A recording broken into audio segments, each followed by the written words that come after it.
Welcome to the deep dive. Today, I want you to really think for a second. What makes someone the best friend? We all have ideas. Loyalty, support, someone who shows up when things get tough. But, well, let's be honest. How often do our friendships here on Earth, even the good ones, kind of fall short? Life happens, right? Things get busy or difficult, and sometimes bonds just fade. We hear about a friend who sticks closer than a brother, but is that actually achievable? That's a great question to start with, and it really sets up what we're exploring today. We're going to dig into this really unique idea, Jesus Christ as, well, the best friend ever. Yeah. And our source for this is a sermon by Dr. Bobby Allen, also called The Best Friend Ever. He uses a lot of biblical text to build this picture. Exactly. So our mission here is to unpack the maybe surprising qualities of this friendship presented in the source material. We want to get why he's described as, truly the best. So, yeah, let's dive in. Okay, so the first thing the source really highlights is this huge shift in relationship status, you could say. It talks about going from being a servant to being called a friend. Which is pretty radical, especially back then. The source quotes John 15:15, where Jesus tells his followers, "I no longer call you servants. Instead, I have called you friends." What does that actually mean, that change? What's the implication? Well, it's huge. In that context, a servant, Hmm. they operate out of duty, obligation. But a friend, that suggests intimacy, choice, being equals in a sense. It's an invitation into something personal.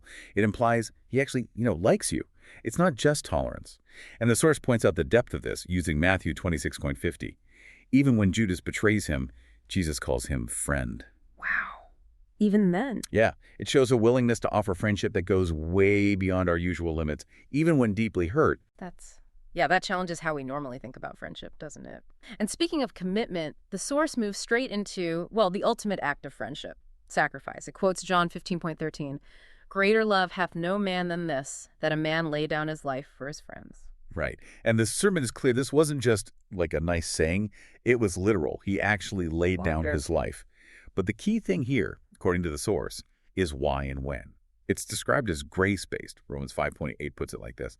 But God commended his love toward us in that while we were yet sinners, Christ died for us. So not after you get your act together, not because you deserve it. Exactly. He made that sacrifice when you were, as the source says, at your worst, totally based on grace, not performance. That's incredibly freeing, isn't it? So many relationships are transactional. This one is purely giving. And 1 John 3:16 is used to underline it. No greater display of friendship, love, or loyalty. It just resets the standard. It really does. Yeah. And that contrasts sharply with how human friendships can sometimes be, fleeting. Which brings us to the next quality the source highlights. This friend. He stays. Always. Yeah, this is where it gets really different from our normal experience. People drift apart, they get busy, sometimes they walk away when things are hard. But the promise cited here from Hebrews 13:5 is absolute. I will never leave thee nor forsake thee. And the sermon gives these really vivid examples, like Daniel's friends in the furnace. He's in the fire with them. Not just watching. Right, or the disciples in the storm. He's there calming it. He's present in the valleys, the low points, and on the mountains, the high points. And the source uses Psalm 139 to show just how inescapable this presence is. Verses 7-10, including that line, "If I make my bed in hell, behold, thou art there." It's saying there's literally nowhere, no physical place, no emotional depth, no mess you've made, where his presence won't reach you. It's more than comfort. It's a guarantee. Okay, so he's always there, but what about honesty?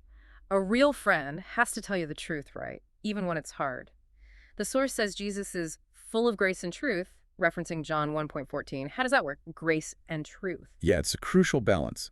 A true friend doesn't just flatter you. They tell you what you need to hear. And the truth is, he brings about our mistakes, about salvation, about eternity, the source argues, using John 3:17, that it's not to condemn us, but to save us. So the motivation is love, it's restoration. Okay, so the truth isn't meant to hurt, but to help. Exactly.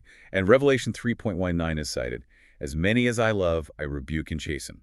Correction, when it comes to that place of love, is actually presented as proof of genuine friendship. It's for your own good. That makes sense. It's about wanting the best for someone, not just keeping them happy in the moment. Okay, so he's present, he's truthful. What about when you're facing struggles, real battles? Well, the source is clear. He fights for you. It quotes Exodus 14:14, "The Lord shall fight for you," and at 2 Chronicles 20:1, "You will not have to fight this battle." So you're not alone in the fight. Not at all. Romans 8:31 is key here. If God is for us, who can be against us? He's actively on your side. The source describes him using terms like your advocate from 1 John 2.1, someone pleading your case, your defender from Psalm 59.1, stepping in to protect you, and Psalm 46.1, your ever-present help in time of need. Right there, ready. An advocate, a defender, help right when you need it. It's a powerful picture of support. And then the source adds that image from Romans 8.34, that he's interceding for you in heaven right now. What does that really imply, that ongoing intercession? It means the friendship isn't static. It's active, ongoing. Right now, he's actively working on your behalf. It shows this deep, continuous commitment to your well-being, which actually leads perfectly into the final quality the sermon discusses. It shifts the focus from now to the future. This friend isn't just with you now. He's preparing a place for you. Ah, okay.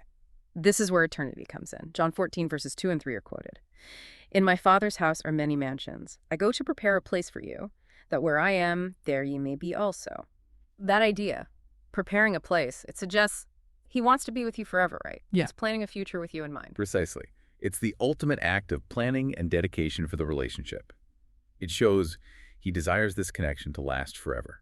It's not just about getting through this life. It's about preparing an eternal home together. It solidifies the idea that this isn't a temporary friendship. It's meant to be eternal. Wow.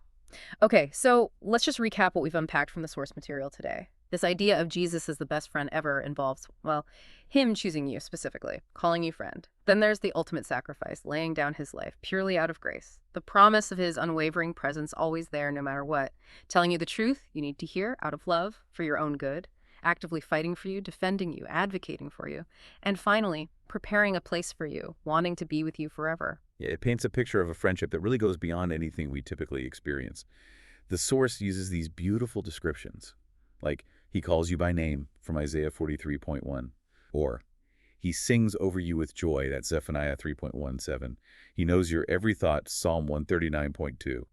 And maybe most powerfully, Philippians 1.6 suggests he will never ever give up on you.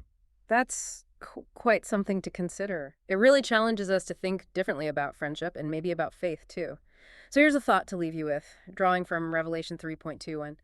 What does it truly mean to have a friend like that? One described as standing at your door, knocking, just waiting to come in, eat with you, talk with you, heal you, love you. What could that kind of open invitation mean for you personally? It's definitely an invitation to something unique, a friendship unlike any other. And maybe it brings us back to that simple, powerful line inspired by Matthew 11.28 that the source touches on. What a friend we have in Jesus, all our sins and griefs to bear. We really hope this deep dive has given you maybe a new perspective or just something rich to think about concerning what true friendship can look like.